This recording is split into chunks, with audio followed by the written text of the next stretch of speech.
BA 4ನೇ ಸೆಮಿಸ್ಟರ್ನಲ್ಲಿ ರಾಜ್ಯಶಾಸ್ತ್ರ ವಿಷಯವನ್ನು ಆಯ್ಕೆ ಮಾಡಿಕೊಂಡಂಥ ವಿದ್ಯಾರ್ಥಿಗಳಿಗೆ ಆತ್ಮೀಯ ಸ್ವಾಗತ. ವಿದ್ಯಾರ್ಥಿ ಮಿತ್ರರೇ, ಇವತ್ತು ನಾವುಗಳು ಚರ್ಚೆ ಮಾಡುತ್ತಿರುವಂಥ ವಿಷಯ ಪ್ರಾಚೀನ ಭಾರತೀಯ ಚಿಂತನೆಯಲ್ಲಿ ಸಮಾಜೋ ರಾಜಕೀಯ ವಿಚಾರಗಳು. ಈ ಸಮಾಜೋ ರಾಜಕೀಯ ವಿಚಾರಗಳಲ್ಲಿ ಇವತ್ತು ಆಯ್ದುಕೊಂಡ ವಿಷಯ ಧರ್ಮ. ಧರ್ಮ ಅಂದರೆ ಏನು? ಸಾಮಾನ್ಯವಾಗಿ ನಾವು ಧರ್ಮ ಅಂದರೆ ಜಾತಿ ಅಥವಾ ಪಂಗಡ ಅಂತ ಕರೀತಾ ಇದ್ದೀವಿ. ಆತ ಆ ಧರ್ಮ ಈ ಧರ್ಮಕ್ಕೆ ಸೇರಿದವನು ಅಂತ ಹೇಳ್ತಾ ಇದ್ದೀವಿ. ಇದೊಂದು ಸಂಸ್ಕೃತ ಪದವಾಗಿದ್ದು ಇದನ್ನು ಎರಡು ರೀತಿಯಲ್ಲಿ ಅರ್ಥೈಸಬಹುದಾಗಿದೆ. ಮೊದಲನೆಯದು ಧಾರ್ಮಿಕ ನಂಬಿಕೆಗಳಾದರೆ, ಎರಡನೆಯದು ಕರ್ತವ್ಯಗಳ ಒಂದು ನೀತಿ ಸಂಹಿತೆ. ಮೊದಲನೆಯದು ಧಾರ್ಮಿಕ ನಂಬಿಕೆಗಳು. ಧರ್ಮ ಅಂದಾಗ ನಮ್ಮ ಧಾರ್ಮಿಕ ನಂಬಿಕೆಗಳು ಬರ್ತಾ ಇದ್ದಾವೆ. ಎರಡನೆಯದು ಕರ್ತವ್ಯಗಳ ನೀತಿ ಸಂಹಿತೆಗಳು. ಅಂದರೆ ಈ ಧರ್ಮ ನಮಗೆ ಕೆಲವೊಂದು ಕರ್ತವ್ಯಗಳನ್ನು ನೀಡ್ತಾ ಇದೆ. ಈ ಧರ್ಮದಿಂದ ನಮಗೆ ಕೆಲವೊಂದು ಕರ್ತವ್ಯಗಳು ಬರ್ತಾ ಇದ್ದಾವೆ ಅನ್ನುವುದನ್ನು ನಾವುಗಳಲ್ಲಿ ಅರ್ಥ ಮಾಡಿಕೊಳ್ಬೇಕಾಗ್ತಾಯಿದೆ. ಇವತ್ತು ಧರ್ಮದ ಅರ್ಥದ ಬಗ್ಗೆ ನಾನು ನಿಮಗೆ ಜಾಸ್ತಿ ಹೇಳದೆ ಧರ್ಮದ ಕೆಲವು ಗುಣಲಕ್ಷಣಗಳ ಬಗ್ಗೆ ಚರ್ಚೆ ಮಾಡಬೇಕಾಗ್ತಾಯಿದೆ. ಸಾಮಾನ್ಯವಾಗಿ ರಾಜ್ಯಶಾಸ್ತ್ರವನ್ನು ಅಧ್ಯಯನ ಮಾಡುವಂಥ ವಿದ್ಯಾರ್ಥಿಗಳು ಸಮಾಜಶಾಸ್ತ್ರವನ್ನು ಅಧ್ಯಯನ ಮಾಡುವಂಥ ವಿದ್ಯಾರ್ಥಿಗಳು ಧರ್ಮದ ಬಗ್ಗೆ, ಧರ್ಮದ ಅರ್ಥ, ವ್ಯಾಪ್ತಿ, ಧರ್ಮದ ಗುಣಲಕ್ಷಣ ಬಗ್ಗೆ ಸುವಿಸ್ತಾರವಾದ ಅಧ್ಯಯನವನ್ನು ಮಾಡಿರ್ತಾರೆ. ಅದರ ರಾಜ್ಯಶಾಸ್ತ್ರದ ದೃಷ್ಟಿಕೋನದಿಂದ ಧರ್ಮದ ಲಕ್ಷಣಗಳು ಏನು ಅನ್ನೋದನ್ನು ನಾವು ಚರ್ಚೆ ಮಾಡಿದರೆ, ಮೊದಲನೇದಾಗಿ ಧರ್ಮವು ಒಂದು ಸಾಮಾಜಿಕ ತತ್ವ ಅಂತ. ಸಾಮಾನ್ಯವಾಗಿ ಧರ್ಮದ ಬಗ್ಗೆ ಮಾತಾಡಬೇಕಾದ್ರೆ ನಾವೇನು ಹೇಳ್ತಾ ಇದ್ದೀವಿ ಅಂತಂದರೆ religion is a way of life ಅಂತ ಹೇಳ್ತಾ ಇದ್ದೀವಿ. Religion is a way of life. ಧರ್ಮವು ನಮ್ಮ ಜೀವನಕ್ಕೆ ಒಂದು ಮಾರ್ಗೋಪಾಯವಾಗಿದೆ. ಆದರೆ ಸಾಮಾಜಿಕ ದೃಷ್ಟಿಕೋನದಿಂದ ಅಥವಾ ಸಾಮಾಜಿಕ ತತ್ವದಿಂದ ಇದನ್ನು ನಾವು ನೋಡಲಾಗಿ ನಮಗಿಲ್ಲೇನು ಕಂಡು ಬರ್ತಾ ಇದೆಯಪ್ಪ ಅಂತಂದರೆ, ಇದೊಂದು ಅತ್ಯುನ್ನತ ಪುರುಷಾರ್ಥ. ಧರ್ಮ ಅನ್ನುವುದು ಅತ್ಯುನ್ನತ ಪುರುಷಾರ್ಥ ಅನ್ನೋದನ್ನು ನಾವು ನೆನಪಿಟ್ಕೊಳ್ಬೇಕು. ನೈತಿಕ, ನೈಸರ್ಗಿಕ ಮತ್ತು ಧಾರ್ಮಿಕ ವಿದ್ಯಮಾನಗಳಲ್ಲಿ, ನೈತಿಕ, ನೈಸರ್ಗಿಕ ಮತ್ತು ಧಾರ್ಮಿಕ ವಿದ್ಯಮಾನಗಳಲ್ಲಿ ನಾವುಗಳು ಅನುಸರಿಸುವಂಥ ಅಲೌಕಿಕ ಕಾನೂನುಗಳನ್ನು ಇದು ಪ್ರತಿನಿಧಿಸ್ತಾ ಇದೆ. ನೋಡ್ರಿ, ಇಲ್ಲಿ ಕೆಲವು ನೈಸರ್ಗಿಕ ಕಾನೂನುಗಳು ಬರ್ತಾ ಇದ್ದಾವೆ, ಕೆಲವು ನೈತಿಕ ಕಾನೂನುಗಳು ಬರ್ತಾ ಇದ್ದಾವೆ, ಕೆಲವು ಧಾರ್ಮಿಕ ಕಾನೂನುಗಳು ಬರ್ತಾ ಇದ್ದಾವೆ. ಈ ಧಾರ್ಮಿಕ, ನೈತಿಕ ಮತ್ತು ನೈಸರ್ಗಿಕ ಕಾನೂನುಗಳು ನಮ್ಮ ಸಮಾಜವನ್ನು, ನಮ್ಮ ಸಾಮಾಜಿಕ ವ್ಯವಸ್ಥೆಯನ್ನು ನಿಯಂತ್ರಣ ಮಾಡ್ತಾ ಇದ್ದಾವೆ. ಅಂತಹ ಅಲೌಕಿಕ ಕಾನೂನುಗಳೇ ಈ ಸಾಮಾಜಿಕ ತತ್ವಗಳು. ಅದುವೇ ನಿಜವಾದ ಧರ್ಮ ಅನ್ನುವ ವಾದವನ್ನು ನಾವುಗಳಲ್ಲಿ ಕಂಡುಕೊಳ್ತಾ ಇದ್ದೀವಿ. ಈ ಧರ್ಮ ಅಂದರೆ ಈ ಸಾಮಾಜಿಕ ತತ್ವಗಳನ್ನು ನಾವು ಸಾಮಾಜಿಕ ತತ್ವಗಳ ದೃಷ್ಟಿಕೋನದಿಂದ ನಾವು ನೋಡಿದಾಗ ನಮಗೆ ಧರ್ಮ ಅಂದರೆ ಏನು ಕಂಡು ಬರ್ತಾ ಇದೆಯಪ್ಪ ಅಂತಂದರೆ, ಕೆಲವು ಕರ್ತವ್ಯಗಳು ಮತ್ತು ಕಟ್ಟುಪಾಡುಗಳು. ಈ ಕರ್ತವ್ಯ ಮತ್ತು ಕಟ್ಟುಪಾಡುಗಳು ಅಂತಂದರೆ ಹಿರಿಯರನ್ನು ಗೌರವಿಸುವುದು, ತಂದೆ ತಾಯಿಗಳನ್ನು ಗೌರವದಿಂದ ಕಾಣುವುದು, ಅವರ ಕ್ಷೇಮ ವಿಚಾರವನ್ನು ಕೇಳಿಕೊಳ್ಳುವುದು, ವೃದ್ಧಾಪ್ಯದಲ್ಲಿ ಅವರ ರಕ್ಷಣೆ ಮಾಡುವುದು, ಕುಟುಂಬದ ಜವಾಬ್ದಾರಿಯನ್ನು ಹೊರುವುದು, ಸಾಮಾಜಿಕ ಶಾಂತಿ ಹಾಳಾಗದಂತೆ ಹಿಡಿದುಕೊಳ್ಳುವುದು, ಇವುಗಳನ್ನು ನಾವು ಅಲೌಕಿಕ ಕಾನೂನುಗಳು ಅಥವಾ ಕರ್ತವ್ಯಗಳು ಮತ್ತು ಕಟ್ಟುಪಾಡುಗಳು ಅಂತ ಕರೀತಾ ಇದ್ದೀವಿ. ಇನ್ನು ಎರಡನೆಯ ಲಕ್ಷಣ ಅಂತಂದರೆ ಇದೊಂದು ಒಳ್ಳೆಯ ತತ್ವ, ಒಳ್ಳೆಯದರ ತತ್ವ, ಕೇವಲ ಒಳ್ಳೆಯ ತತ್ವ ಅಲ್ಲ, ಒಳ್ಳೆಯದರ ತತ್ವ ಅಂತ.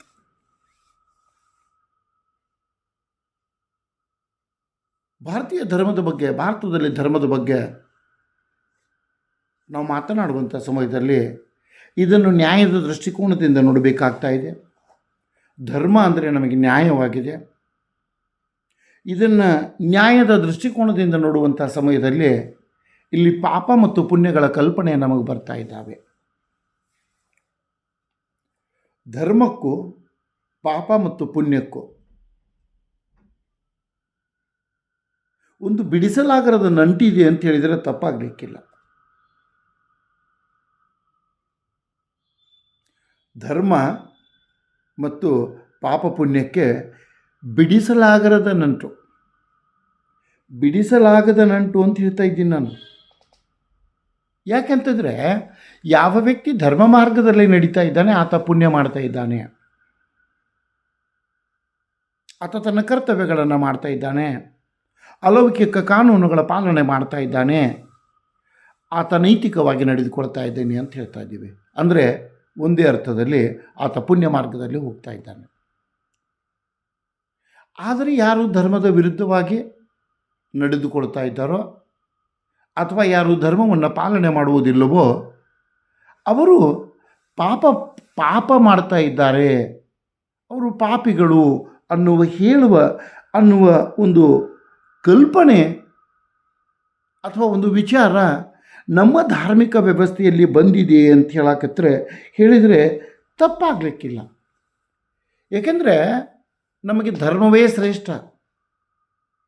ನಾನು ಮೊನ್ನೆ ನಿಮ್ಗೆ ಹೇಳಿದ್ದೆ, ಪ್ಲೇಟೋ ಒಂದು ಕಡೆಗೆ ಹೇಳ್ತಾ ಇದ್ದೇನೆ, ರಿಲಿಜನ್ ಈಸ್ ಓಪಿಯಮ್ ಆಫ್ ಲೈಫ್ ಅಂತೇಳಿ. ಧರ್ಮ ಮತ್ತು ರಿಲಿಜನ್ ಬೇರೆ ಬೇರೆ, ಆ ಮತ್ತು ಬೇರೆ. ಆದರೆ ಆ ದೃಷ್ಟಿಯಿಂದ ನೋಡಿದರೆ ಧರ್ಮ ನಮ್ಮನ್ನು ಹಾಳು ಮಾಡ್ತದೆ ಅನ್ನೋ ವಾದವನ್ನು ನಾನು ನಮ್ಮ ಮುಂದೆ ಇಡ್ತಾ ಇದ್ದೇನೆ. ಆದರೆ ಭಾರತ ಮತ್ತು ಭಾರತೀಯರಿಗೆ ಯಾವಾಗ ನಾವು ಸಾಮಾಜಿಕ ಮತ್ತು ರಾಜಕೀಯ ಚಿಂತನೆಗಳ ಬಗ್ಗೆ ಚರ್ಚೆ ಮಾಡ್ತಾ ಇದ್ದೀವಿ ಆವಾಗ ಧರ್ಮ ಬರ್ತಾ ಇದೆ. ಧರ್ಮ ಸರ್ವಶ್ರೇಷ್ಠವಾದದ್ದು ಅನ್ನೋದನ್ನು ನಾವು ನೆನಪಿಟ್ಕೊಳ್ಬೇಕು. ಇಲ್ಲಿ ಬೃಹದಾರಣ್ಯಕ ಉಪನಿಷತ್ತು ಅಂತ ಒಂದು ಬರ್ತಾ ಇದೆ. ಈ ಬೃಹದಾರಣ್ಯಕ ಉಪನಿಷತ್ನಲ್ಲಿ ಏನು ಹೇಳ್ತಾ ಇದ್ದಾರೆ ಅಂತಂದರೆ, ಈ ಧರ್ಮವು ಶ್ರೇಯ ಅಥವಾ ಶ್ರೇಷ್ಠ. ಬೃಹದಾರಣ್ಯಕ ಉಪನಿಷತ್ತಿನ ಪ್ರಕಾರ ಈ ಧರ್ಮವು ಶ್ರೇಷ್ಠವಾಗಿದೆ, ಅಧರ್ಮವು ಕೆಟ್ಟದ್ದಾಗಿದೆ. ಧರ್ಮ ನಮ್ಮನ್ನು ಮೋಕ್ಷಕ್ಕೆ ಒಯ್ದರೆ ಅಧರ್ಮ ನಮ್ಮನ್ನು ಪಾಪದ ಕೂಪಿಗೆ ನೂಕ್ತಾ ಇದೆ ಅನ್ನೋದನ್ನು ನಾವು ಕಾಣ್ತಾ ಇದ್ದೀವಿ. ಅಂದರೆ ಧರ್ಮ ಒಳ್ಳೆಯದು ಅಂತ ಯಾಕೆ ಹೇಳ್ತೀವಿ ಅಂತಂದರೆ, ಧರ್ಮವನ್ನು ಪಾಲಿಸುವ ಮೂಲಕ ನಾವು ಸಾಮಾಜಿಕ ಕಟ್ಟುಪಾಡುಗಳನ್ನು ಪಾಲಿಸ್ತಾ ಇದ್ದೀವಿ, ನಾವು ನಿಯಮಗಳನ್ನು ಪಾಲಿಸ್ತಾ ಇದ್ದೀವಿ, ನಾವು ಮೋಕ್ಷದ ಮಾರ್ಗದಲ್ಲಿ ಹೋಗ್ತಾ ಇದ್ದೀವಿ, ನಾವು ನ್ಯಾಯದ ಮಾರ್ಗದಲ್ಲಿ ಹೋಗ್ತಾ ಇದ್ದೀವಿ, ನಮಗೆ ಪುಣ್ಯ ದೊರೀತಾ ಇದೆ ಅನ್ನುವ ವಾದವನ್ನು ಇಲ್ಲಿ ನಮ್ಮ ಮುಂದಿಡ್ತಾ ಇದ್ದಾರೆ. ಇನ್ನು ಧರ್ಮದ ಮೂರನೆಯ ಲಕ್ಷಣ ಏನಪ್ಪ ಅಂತಂದರೆ, ಇದು ಕಾನೂನು ಸುವ್ಯವಸ್ಥೆಯನ್ನು ಕಾಪಾಡುವ ಒಂದು ಅಂಶವಾಗಿದೆ. ನೋಡ್ರಿ, ಹಿಂದಿನ ಕಾಲದಲ್ಲಿ ನಮ್ಮಲ್ಲಿ ಶಾಸನಗಳನ್ನು ಮಾಡಲಿಕ್ಕೆ ಶಾಸಕಾಂಗಗಳಿರಲಿಲ್ಲ. ಆದರೆ ನಮ್ಮಲ್ಲಿ ಧಾರ್ಮಿಕ ನಿಯಮಗಳಿದ್ದವು. ಅವುಗಳನ್ನು ಟೀಕಿಸುವವರು, ವಿರೋಧಿಸುವವರು ಅವರಿದ್ದಾರೆ. ಅದರ ಬಗ್ಗೆ ನಾವು ಮಾತಾಡೋದು ಬೇಡ. ಆ ವಿಷಯಗಳ ಬಗ್ಗೆ ಚರ್ಚೆ ನಮಗೆ ಅನವಶ್ಯಕ ಅಂತ ಅನ್ನಿಸ್ತಾ ಇದೆ. ಆದರೆ ಧರ್ಮವೆಂಬುವುದು, ನಾನು ಆಗಲೇ ಹೇಳಿದಂತೆ, ಮನುಷ್ಯನನ್ನು ನಿಯಂತ್ರಿಸ್ತಾ ಇತ್ತು, ಅವನನ್ನು ನೈತಿಕ ಮಾರ್ಗದಲ್ಲಿ ಒಯ್ತಾ ಇತ್ತು, ಅವನನ್ನು ಮೋಕ್ಷ ಮಾರ್ಗದಲ್ಲಿ ಒಯ್ತಾ ಇತ್ತು, ಅವನಿಗೆ ಪುಣ್ಯದ ಕಲ್ಪನೆಯನ್ನು ನೀಡ್ತಾ ಇತ್ತು.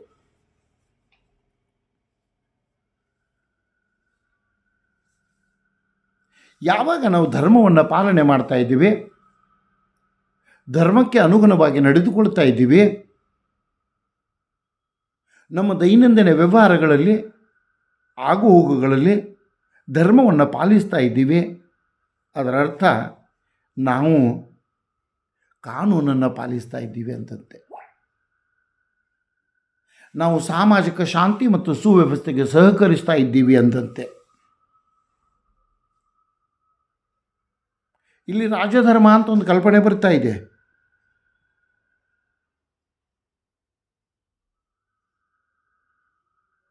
ಮಹಾಭಾರತದ ಬಗ್ಗೆ ಚರ್ಚೆ ಮಾಡುವಂಥ ಸಮಯದಲ್ಲಿ ರಾಜಧರ್ಮದ ಬಗ್ಗೆ ನಾವು ಚರ್ಚೆ ಮಾಡಿದ್ದೀವಿ. ಈ ರಾಜಧರ್ಮ ಕೇವಲ ರಾಜನಿಗೆ ಮಾತ್ರ ಧರ್ಮವಿಲ್ಲ, ರಾಜ್ಯಕ್ಕೆ ಮಾತ್ರ ಧರ್ಮವಿಲ್ಲ, ಪ್ರತಿ ವ್ಯಕ್ತಿಗೂ ಧರ್ಮ ಇದೆ. ಪ್ರತಿ ವ್ಯಕ್ತಿಯೂ ಧರ್ಮದ ಪಾಲನೆ ಮಾಡಬೇಕು. ಧರ್ಮದ ಪಾಲನೆ ಮಾಡುವ ಮೂಲಕ ಆತ ಕಾನೂನನ್ನು ಪಾಲನೆ ಮಾಡ್ತಾ ಇದ್ದಾನೆ. ಕಾನೂನನ್ನು ಪಾಲನೆ ಮಾಡುವ ಮೂಲಕ ಆತ ಸಾಮಾಜಿಕ ಶಾಂತಿ ಮತ್ತು ಸುವ್ಯವಸ್ಥೆಯನ್ನು ಕಾಪಾಡುವುದಕ್ಕೆ ಪೂರಕವಾದ ವಾತಾವರಣವನ್ನು ನಿರ್ಮಿಸಲಿಕ್ಕೆ ಅವಕಾಶ ಮಾಡಿಕೊಡ್ತಾ ಇದ್ದಾನೆ, ಅಥವಾ ಸಾಮಾಜಿಕ ಶಾಂತಿ ಮತ್ತು ಸುವ್ಯವಸ್ಥೆಗೆ ಸಹಕರಿಸ್ತಾ ಇದ್ದಾನೆ ಅನ್ನೋದನ್ನು ನಾವು ನೆನಪಿಟ್ಟುಕೊಳ್ಬೇಕು. ಇಲ್ಲಿ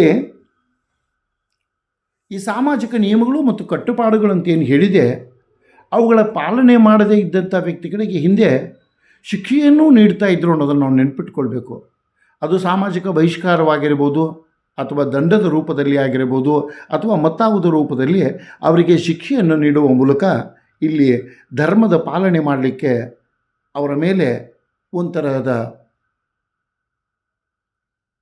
ಸಂವಿಧಾನಬದ್ಧ ಒತ್ತಡ ಇವತ್ತು ಯಾವುದಿದೆ ಅಂಥ ಒಂದು ಒತ್ತಡ ಅವರ ಮೇಲೆ ಇತ್ತು ಅನ್ನೋದನ್ನು ನಾವು ಅರ್ಥೈಸ್ಕೊಂಡ್ರೆ ಈ ಧರ್ಮವು ಯಾವ ರೀತಿ ನಮಗೆ ಕಾನೂನು ಮತ್ತು ಸುವ್ಯವಸ್ಥೆ ಕಾಪಾಡಲಿಕ್ಕೆ ಪೂರಕವಾದ ವಾತಾವರಣ ನಿರ್ಮಾಣ ಮಾಡಿಕೊಡ್ತಾ ಇತ್ತು ಅನ್ನೋದನ್ನು ಗೊತ್ತಾಗ್ತಾ ಇದೆ. ಇನ್ನು ಧರ್ಮದ 4ನೇ ಲಕ್ಷಣ ಏನಪ್ಪ ಅಂತಂದರೆ, ಇದು ಮಾನವತಾವಾದವನ್ನು ಅಥವಾ ಮಾನವೀಯವಾದವನ್ನು ಪ್ರತಿಪಾದಿಸ್ತಾ ಇದೆ ಅಂತ.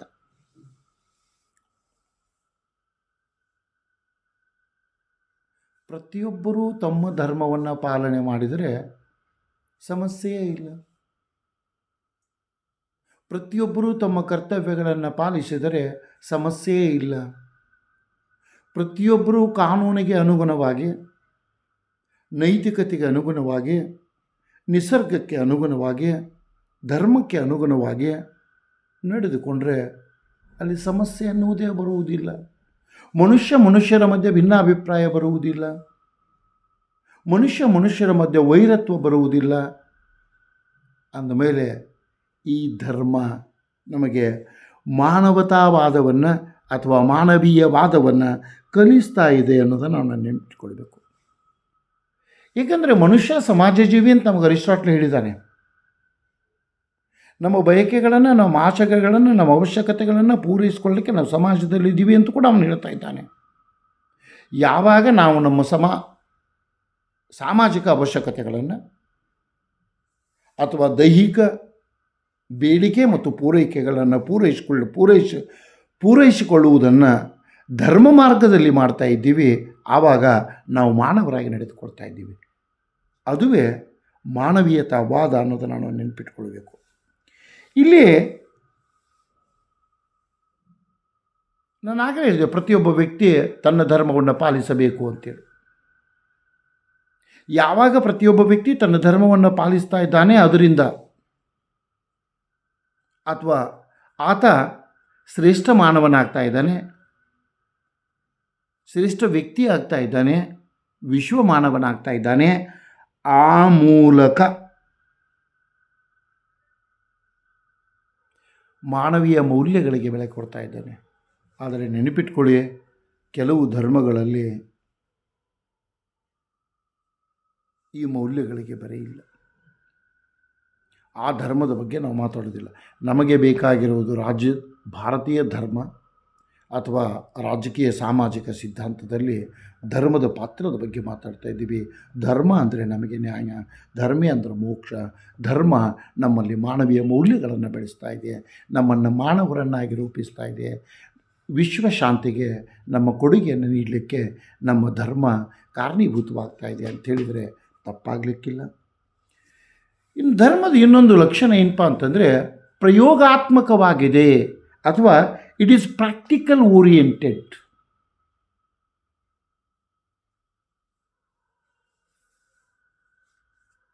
ಇದು ಹೆಂಗೆ ಪ್ರಾಕ್ಟಿಕಲ್ ಓರಿಯೆಂಟೆಡ್ಡು? ಇದು ಯಾವ ರೀತಿ ಪ್ರಯೋಗಾತ್ಮಕವಾಗಿದೆ? ಇದು ಯಾವ ರೀತಿ ಪ್ರಯೋಗಗಳಿಗೆ ಅವಕಾಶ ಮಾಡಿಕೊಡ್ತಾ ಇದೆ ಅನ್ನೋದನ್ನು ನಾವು ವಿಚಾರ ಮಾಡಿದಾಗ, ನಾವಿಲ್ಲಿ ಅತ್ಯುನ್ನತ ಸ್ಥಾನವನ್ನು ಕೊಡುವುದು ನೈತಿಕತೆಗೆ, ಮನುಷ್ಯನ ನಡತೆಗೆ. ನೈತಿಕತೆಗೆ ಅತ್ಯುನ್ನತ ಮೌಲ್ಯ ಕೊಟ್ಟಾಗ ಮನುಷ್ಯನ ನಡತೆಯನ್ನು ಅಧ್ಯಯನ ಮಾಡುವಂಥ ಸಮಯದಲ್ಲಿ ಆತನ ತಪ್ಪುಗಳನ್ನು, ಆತನ ಸರಿಯಾದ ನಡೆಗಳನ್ನು ವಿಮರ್ಶೆ ಮಾಡುವುದರ ಮೂಲಕ ನಾವು ಪ್ರಾಯೋಗಿಕತೆಯನ್ನು ಧರ್ಮದಲ್ಲಿ ಕಾಣ್ತಾ ಇದ್ದೀವಿ. ಧರ್ಮ ಕಾರ್ಯ ಮಾಡುವವನು ಶ್ರೇಷ್ಠ ಜನ ಆದರೆ ಧರ್ಮವನ್ನು ವಿರೋಧಿಸುವವನು ಅಧಮನಾಗ್ತಾ ಇದ್ದಾನೆ. ಈ ಧರ್ಮ ಪ್ರತಿಯೊಬ್ಬರಿಗೆ ಮಾರ್ಗದರ್ಶನವನ್ನು ಮಾಡ್ತಾ ಇದೆ.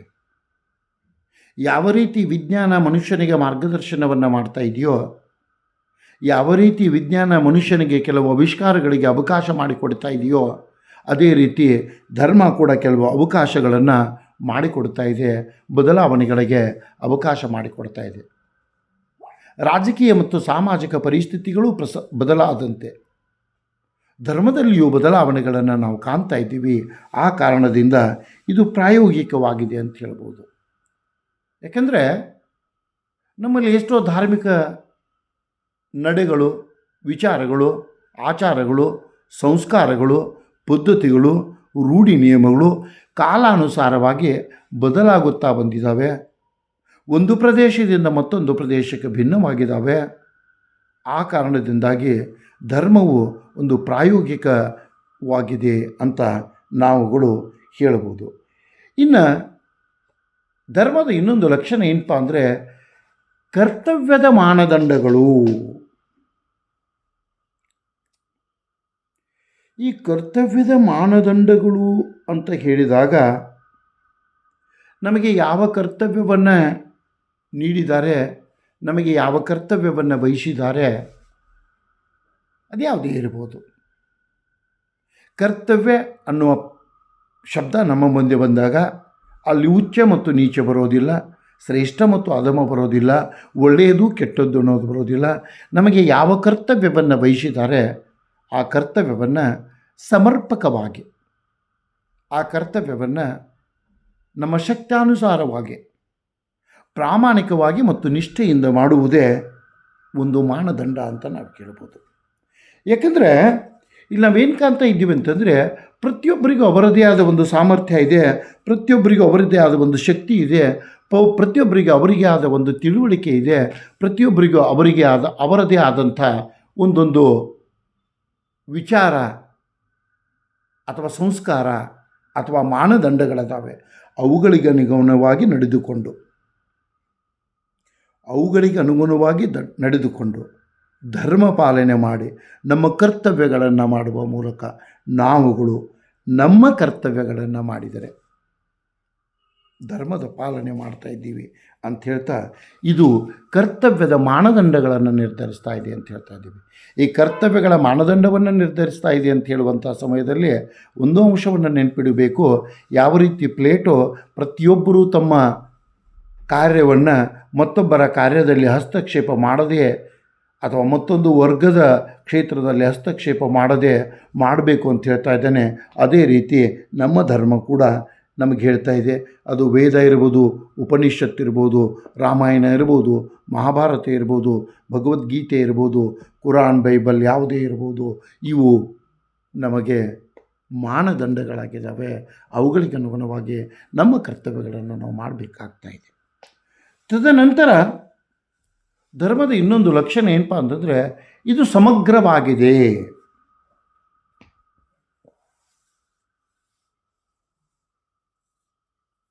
ಯಾಕೆ ಸಮಗ್ರವಾಗಿದೆ ಅಂತ ಹೇಳ್ತಾ ಇದ್ದೀವಿ ಅಂದರೆ ಇದು ಎಲ್ಲರಿಗೂ ಅನ್ವಯವಾಗ್ತಾ ಇದೆ.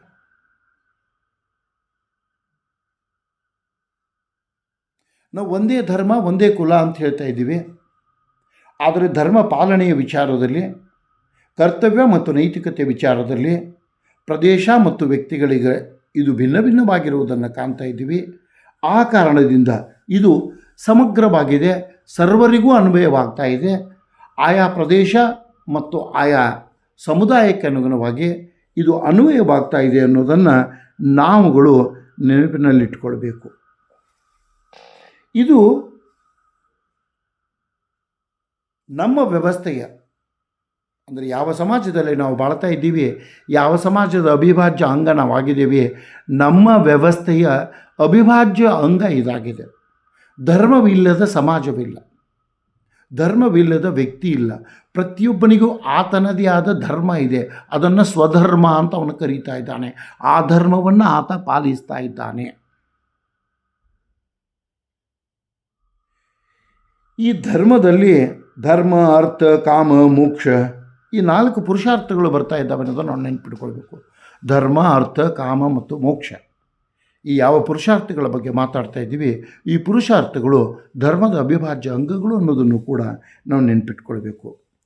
ಇನ್ನು ಈ ಧರ್ಮದ ಇನ್ನೊಂದು ಲಕ್ಷಣ, 8ನೇ ಲಕ್ಷಣ ಏನಪ್ಪ ಅಂದರೆ, ಇದು ರಾಜಕೀಯ ಸಿದ್ಧಾಂತ ಅಥವಾ ರಾಜಕೀಯ ತತ್ವಗಳನ್ನು ಪ್ರತಿಪಾದಿಸ್ತಾ ಇದೆ ಅಂತ. ಯಾವ ರೀತಿ ಇದು ರಾಜಕೀಯ ತತ್ವ ಅಥವಾ ರಾಜಕೀಯ ಸಿದ್ಧಾಂತವನ್ನು ಪ್ರತಿಪಾದಿಸ್ತಾ ಇದೆ ಅಂತಂದರೆ, ರಾಜ ತನ್ನ ಧರ್ಮವನ್ನು ಪಾಲಿಸಬೇಕು, ಪ್ರಜೆಗಳು ತನ್ನ ಧರ್ಮವನ್ನು ಪಾಲಿಸಬೇಕು. ರಾಜ ಮತ್ತು ಪ್ರಜೆಗಳ ಮಧ್ಯೆ ಸಂಬಂಧಗಳಿರಬೇಕು. ಆ ಸಂಬಂಧಗಳನ್ನು ಅವರು ಅಚ್ಚುಕಟ್ಟಾಗಿ ನಿರ್ವಹಿಸಿಕೊಂಡು ಹೋಗಬೇಕು. ಅಂದರೆ ರಾಜನ ಕರ್ತವ್ಯಗಳನ್ನು, ಜವಾಬ್ದಾರಿಗಳನ್ನು, ಅಧಿಕಾರಗಳನ್ನು ಈ ಧರ್ಮ ಹೇಳ್ತಾ ಇದೆ. ಪ್ರಜೆಗಳ ಜವಾಬ್ದಾರಿ ಮತ್ತು ಕರ್ತವ್ಯಗಳನ್ನು ಈ ಧರ್ಮ ಹೇಳ್ತಾ ಇದೆ. ಪ್ರಜೆಗಳು ಮತ್ತು ರಾಜನ ಮಧ್ಯದ ಸಂಬಂಧವನ್ನು ಈ ಧರ್ಮ ಹೇಳ್ತಾ ಇದೆ.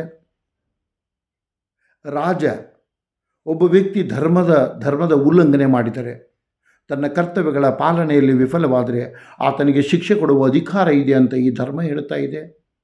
ಒಬ್ಬ ವ್ಯಕ್ತಿ ತಪ್ಪು ಮಾಡಿದರೆ ಅರಸನನ್ನು, ರಾಜನನ್ನು ಪ್ರಶ್ನಿಸುವ ಅಧಿಕಾರ ಆತನಿಗಿಲ್ಲ ಅಂತ ಈ ಧರ್ಮ ಹೇಳ್ತಾ ಇದೆ. ಆದ್ದರಿಂದ ಧರ್ಮವು ಈ ರಾಜಕೀಯ ಸಿದ್ಧಾಂತ ಅಥವಾ ರಾಜಕೀಯ ತತ್ವಗಳನ್ನು ಪ್ರತಿಪಾದಿಸ್ತಾ ಇದೆ. ಇದು ಕಾನೂನಿನ ಭಾಗವಾಗಿದೆ. ಧರ್ಮವು ನಮಗೆ ಕಾನೂನಾಗಿದೆ. ಆ ಕಾನೂನನ್ನು ಪಾಲಿಸುವುದು ಪ್ರತಿಯೊಬ್ಬರ ಕರ್ತವ್ಯವಾಗಿದೆ. ಈ ಕಾನೂನನ್ನು ಪಾಲಿಸುವ ಮೂಲಕ ಶಾಂತಿ ಮತ್ತು ಸುವ್ಯವಸ್ಥೆಯನ್ನು ಕಾಪಾಡುವುದು ಪ್ರತಿ ಪ್ರಜೆಯ ಜವಾಬ್ದಾರಿಯಾಗಿದೆ. ಹಾಗೂ ಪ್ರಜೆಗಳನ್ನು ಮಕ್ಕಳಂತೆ ಕಾಣುವುದು ಅರಸನ ಕರ್ತವ್ಯವಾಗಿದೆ ಅನ್ನುವುದನ್ನು ನಾವಿಲ್ಲಿ ಕಾಣ್ತಾ ಇದ್ದೀವಿ. ಆ ಕಾರಣದಿಂದ ಧರ್ಮದ ಇನ್ನೊಂದು ಲಕ್ಷಣ ರಾಜಕೀಯ ಸಿದ್ಧಾಂತ ಅಥವಾ ರಾಜಕೀಯ ತತ್ವಗಳು ಅನ್ನೋದನ್ನು ನಾವು ನೆನ್ಪಿಟ್ಕೊಳ್ಬೇಕು. ಇನ್ನೊಂದು ಲಕ್ಷಣ ಏನಪ್ಪ ಅಂದರೆ, ಭಾರತೀಯ ಸಂಸ್ಕೃತಿಯ ವೈಶಿಷ್ಟ್ಯತೆಯನ್ನು ಇದು ನಮಗೆ ತಿಳಿಸ್ತಾ ಇದೆ.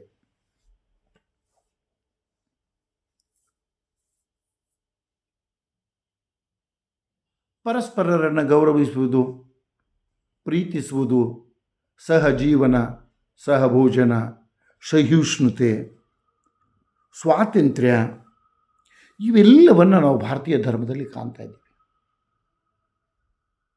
ಈ ಭಾರತೀಯ ಧರ್ಮಗಳಲ್ಲಿರುವಂತಹ ವಿಶಿಷ್ಟಪೂರ್ಣವಾದ, ವೈಶಿಷ್ಟ್ಯಪೂರ್ಣವಾದ, ವಿಭಿನ್ನವಾದ ಸಾಂಸ್ಕೃತಿಕ ಲಕ್ಷಣಗಳನ್ನು, ಸಾಂಸ್ಕೃತಿಕ ವಿಚಾರ ಮತ್ತು ಆಚಾರಗಳನ್ನು ನಾವು ಧರ್ಮದಲ್ಲಿ ಕಾಣ್ತಾ ಇದ್ದೇವೆ. ಹಿಂದೂ ಧರ್ಮವನ್ನು ನಾವು ಸನಾತನ ಧರ್ಮ ಅಂತ ಇಲ್ಲಿ ಕರೀತಾ ಇದ್ದೀವಿ. ಅತ್ಯಂತ ಪುರಾತನ ಧರ್ಮ ಅಂತ ಒಬ್ಬರು ಹೇಳ್ತಾ ಇದ್ದಾರೆ. ಈ ಧರ್ಮದ ಆಚಾರ ವಿಚಾರಗಳನ್ನು ಕಲಿಯುವುದರ ಜೊತೆಗೆ ನಮ್ಮಲ್ಲಿರುವ ವಿವಿಧ ಸಂಸ್ಕೃತಿಗಳ, ವಿವಿಧ ಪದ್ಧತಿಗಳ, ವಿವಿಧ ಧರ್ಮಗಳ ಆಚಾರ ವಿಚಾರಗಳ ಬಗ್ಗೆಯೂ ಕೂಡ ನಾವು ಅಧ್ಯಯನ ಮಾಡ್ತಾ ಇದ್ವಿ. ಅವುಗಳ ಬಗ್ಗೆ ನಮಗೆ ಸಹಿಷ್ಣುತೆ ಇದೆ, ಅವುಗಳ ಬಗ್ಗೆ ಗೌರವವಿದೆ, ಅವುಗಳ ಬಗ್ಗೆ ಪ್ರೀತಿ ಇದೆ, ಅವುಗಳ ಆಚರಣೆಗೆ ನಾವು ಅವಕಾಶಗಳನ್ನು ಮಾಡಿಕೊಡ್ತಾ ಇದ್ವಿ. ಅವರ ಸಂಸ್ಕೃತಿಯನ್ನು, ಅವರ ಆಚರಣೆಗಳನ್ನು, ಅವರ ಸಂಸ್ಕಾರಗಳನ್ನು ನಾವು ಮನ್ನಿಸ್ತಾ ಇದ್ದೀವಿ, ಗೌರವಿಸ್ತಾ ಇದ್ದೀವಿ ಅನ್ನುವುದು ಧರ್ಮದ ಇನ್ನೊಂದು ಲಕ್ಷಣ. ಇನ್ನು ಧರ್ಮ ನಿರಂತರವಾದುದು, ಚಂಚಲಶೀಲವಾದುದು ಅಥವಾ ಚಲನಾಶೀಲವಾದುದು ಹಾಗೂ ವೈವಿಧ್ಯತೆಯಿಂದ ಕೂಡಿದ್ದು ಅನ್ನೋದು ಇನ್ನೊಂದು ಲಕ್ಷಣ. ಇದು 10ನೇ ಲಕ್ಷಣ. ಧರ್ಮ ನಿರಂತರತೆ ಅಂತ ಯಾಕೆ ಹೇಳ್ತೀವಿ ಅಂತಂದರೆ, ಮನುಷ್ಯ ಹುಟ್ಟಿದಾಗಿನಿಂದಲೂ ಧರ್ಮ ಇದೆ, ಇಂದಿಗೂ ಧರ್ಮ ಇದೆ, ಮುಂದೆಯೂ ಧರ್ಮ ಇದೆ. ಹಿಂದೆ ಧರ್ಮ ಇತ್ತು, ಇಂದು ಇದೆ, ಮುಂದೆ ಇರುತ್ತದೆ. ಇದುವೇ ಧರ್ಮದ ನಿರಂತರತೆ. ಇನ್ನು ಎರಡನೆಯ ಇದರಲ್ಲಿ ಏನು ಬರೋದು ಅಂತಂದರೆ ಚಲನಾಶೀಲತೆ. ಹಿಂದೆ ಇದ್ದ ಧರ್ಮ ಇಂದು ಇಲ್ಲ, ಇಂದು ಇದ್ದ ಧರ್ಮ ನಾಳೆ ಬದಲಾಗ್ತಾ ಇದೆ. ಅಂದರೆ ನಮ್ಮ ಧಾರ್ಮಿಕ ನಂಬಿಕೆಗಳಲ್ಲಿ, ನಮ್ಮ ಸಂಸ್ಕಾರಗಳಲ್ಲಿ, ನಮ್ಮ ಆಚಾರಗಳಲ್ಲಿ, ನಮ್ಮ ವಿಚಾರಗಳಲ್ಲಿ, ನಮ್ಮ ರೂಢಿಗಳಲ್ಲಿ, ನಮ್ಮ ಪದ್ಧತಿಗಳಲ್ಲಿ, ನಮ್ಮ ಸಂಸ್ಕಾರಗಳಲ್ಲಿ, ನಮ್ಮ ನಂಬಿಕೆಗಳಲ್ಲಿ ಬದಲಾವಣೆಗಳು ನಿರಂತರವಾಗಿ ಆಗ್ತಾ ಇದ್ದಾವೆ. ಆ ಬದಲಾವಣೆಗಳೇ ಚಲನಶೀಲತೆ. ನಾವು ಇದಕ್ಕೆ ಸಾಕಷ್ಟು ಉದಾಹರಣೆಗಳನ್ನ ಕೊಡ್ಬೋದು. ಹಿಂದೆ ವಿವಾಹ 7 ದಿನ ಆಗ್ತಿತ್ತಂತೆ, ಇವತ್ತು 7 ನಿಮಿಷದಲ್ಲಿ ವಿವಾಹಗಳು ಮುಗಿದು ಹೋಗ್ತಾ ಇದ್ದಾವೆ.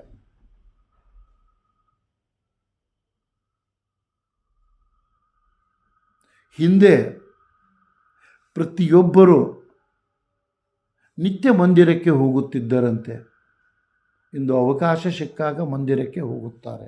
ನಾಳೆ ಮಂದಿರ ಅಂದರೆ ಏನು ಕೇಳುವ ಸ್ಥಿತಿ ನಮ್ಮಲ್ಲಿ ಬರಬಹುದು. ಇವತ್ತು ಸಂಸ್ಕಾರ ಮತ್ತು ಸಂಸ್ಕೃತಿಯ ವಿಷಯಕ್ಕೆ ಉದಾಹರಣೆ ಕೊಡಬೇಕಾದ್ರೆ ಈ ಚಲನಶೀಲತೆಗೆ, ಹಿಂದೆ ಮಹಿಳೆಯರು ಧರಿಸುತ್ತಿದ್ದ ಬಟ್ಟೆಗಳು, ಇಂದು ಅವರು ಧರಿಸುತ್ತಿರುವ ಬಟ್ಟೆಗಳು, ಹಿಂದೆ ಅವರು ಆಚರಿಸುತ್ತಿದ್ದ ಸಂಸ್ಕಾರಗಳು, ಅದು ಕುಂಕುಮ ಬೊಟ್ಟು ಇರ್ಬೋದು, ಕಿವಿಯ ಓಲೆ ಇರ್ಬೋದು, ಮೂಗುತಿ ಇರ್ಬೋದು, ಬಳೆ ಇರ್ಬೋದು, ಕಾಲುಂಗರ ಇರ್ಬೋದು, ಅಥವಾ ಮತ್ತೊಂದಿರ್ಬೋದು, ಅದರಲ್ಲಾಗಿರುವ ಬದಲಾವಣೆಗಳು ಅದೇ ರೀತಿ ಪುರುಷರಲ್ಲಿಯೂ ಆಗಿದ್ದಾವೆ. ಪೇಟ ಇತ್ತು, ಟೊಪ್ಪಿಗೆ ಹಾಕ್ತಿದ್ರು, ಇವತ್ತು ಯಾರೂ ಹಾಕೋದಿಲ್ಲ. ಧೋತರ ಹಾಕ್ತಿದ್ರು, ಇವತ್ತು ಯಾರೂ ಹಾಕೋದಿಲ್ಲ. ಅಂದರೆ ನಮ್ಮ ಈ ಚಲನಶೀಲತೆ ಅನ್ನೋದು ಏನಿದೆ, ಈ ಧರ್ಮದ ಅವಿಭಾಜ್ಯ ಅಂಗ ಆಗಿದೆ ಅನ್ನೋದನ್ನು ನಾವು ನೆನ್ಪಿಟ್ಕೊಳ್ಬೇಕು. ಇನ್ನೊಂದು ವೈವಿಧ್ಯತೆ. ನಮ್ಮ ಧರ್ಮಗಳಲ್ಲಿ ಭಾಳ ವೈವಿಧ್ಯತೆ ಇದ್ದಾವೆ. ನಾನು ಆಗಲೇ ವಿವಾಹದ ಬಗ್ಗೆ ಮಾತಾಡ್ತಾ ಇದ್ದೆ. ವಿವಾಹ 15 ದಿನ ಇದ್ದಿದ್ದು ಅದೇ 7 ದಿನ ಇದ್ದದ್ದು 7 ನಿಮಿಷದಲ್ಲಿ ಆಗ್ತಾಯಿದೆ ಅಂತ ಹೇಳ್ತಾ ಇದ್ದೆ. ಈ ವೈವಿಧ್ಯತೆ ವಿಷಯ ಬಂದಾಗ ನಾವೊಂದು ಭಾಳ ಸಣ್ಣ ಉದಾಹರಣೆಯನ್ನು ಮತ್ತು ಭಾಳ ಅತ್ಯುತ್ತಮ ಉದಾಹರಣೆಯನ್ನು ನೋಡ್ಕೊಳ್ಬೋದು. ನಮ್ಮಲ್ಲಿ ಸಾಮಾನ್ಯವಾಗಿ ಹಿಂದೂಗಳಲ್ಲಿ ಧರ್ಮದ ವಿಚಾರ ಬಂದಾಗ ಪುರುಷ ಮಹಿಳೆಯನ್ನು ನೋಡಲು ಮೊದಲು ಹೋಗುತ್ತಾನೆ. ಆದರೆ ಬ್ರಾಹ್ಮಣರಲ್ಲಿ ಮಹಿಳೆ ಪುರುಷನ ಮನೆ ನೋಡಲಿಕ್ಕೆ ಹೋಗ್ತಾಳೆ. ಅವರು ಕೊಡುವ ಕಾರಣ ಅವಳು ಅಲ್ಲಿರಬೇಕು, ಅವಳಿಗೆ ಆ ಮನೆ ಸೇರಬೇಕು ಅಂದಾಗ ವಿವಾಹವಾಗಬೇಕು. ನಮ್ಮಲ್ಲಿ ಹಂಗಿಲ್ಲ, ಒತ್ತಾಯ ಇರ್ತಾ ಇದೆ. ಇದು ವೈವಿಧ್ಯತೆ.